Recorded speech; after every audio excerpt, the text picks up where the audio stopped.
Thanks. Chameleon. Chameleon. I'm Starbuck, and yes. This is my conscience, Apollo. You just saved me an early shuttle home listening to all the reasons why his system should have worked. I'd be honored if you officers would permit me to purchase a drink. I think I've got it figured out. That's a wonderful idea. Starbuck?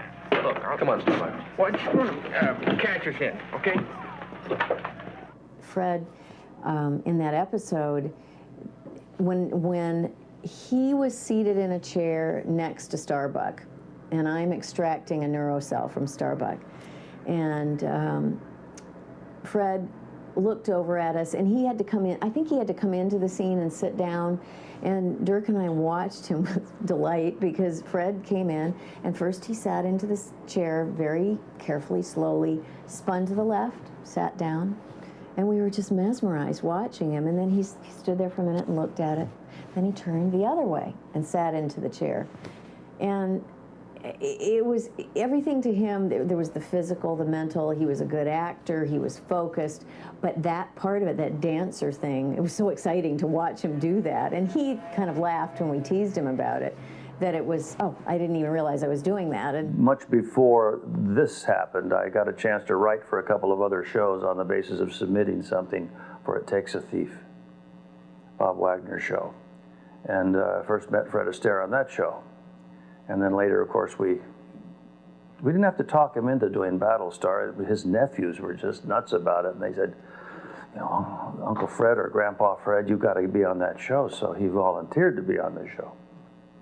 And who says no to that? He told us that he had done it for his grandkids, that they loved the show, and Grandpa, you have to do this for us. And so he was delighted to do it. And he and Dirk struck up a special, I think a really special bond, and talked a lot. I feel very blessed to have worked with him. What can you say if a guy volunteers with his credits and credentials and his massive stardom come over and play a guest role on a series? That was a Valentine to his kids or grandkids, and very sweet of him. And I think he enjoyed himself thoroughly, and Don wrote a hell of a good script for it. So, by your command. Speak. Our scouts have located the trailing vessels of the colonial fleet. They turned back before discovery, I presume. By your order. Very well done. This is the final moment. At long last, I've overtaken Adama with sufficient strength to blow him out of the sky. It should be quite a good battle. It will be no battle at all. A single Battlestar is no match for 3 base ships. Oh, no. What we have here, my dear Lucifer, is what is known as a rout, a humiliation, a massacre. I don't remember ever spending any time with John on the set. I think very rarely was I ever in the same room or on the same set with him. I mean, he was shooting days we weren't shooting.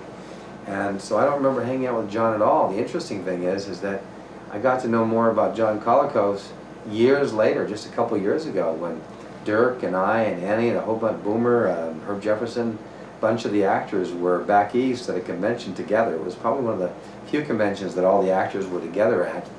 And we all went out to a restaurant and we were in the bar. And it was one of just maybe a year or two before John died. And that was really the first time I got a chance to listen to John and talk to John. And what a intelligent and wise and profoundly interesting human being he was. And the stories he would tell about his life and about his acting career. And he would sit there drinking his wine and was just so easy to talk to and to share with. Any part that he did, he was so terrific. But he was such a gentle soul, and we were so fortunate to have him. He was great at playing the evil parts. He was so terrific and menacing, but he was so sweet. He was a very sweet and dear man, and I was lucky enough to see him, gosh, I think it was about I'm not sure, whenever there was the last reunion, I definitely saw him then, and we spoke, and yeah, we all loved John Colicos. I loved John. I loved watching him take take his scenes and his dialogue and just elevate them that much more. You know, and scenes between he and Lauren were always wonderful. He was a very sweet man, and I was very glad to have been able to have spent a little time with him before he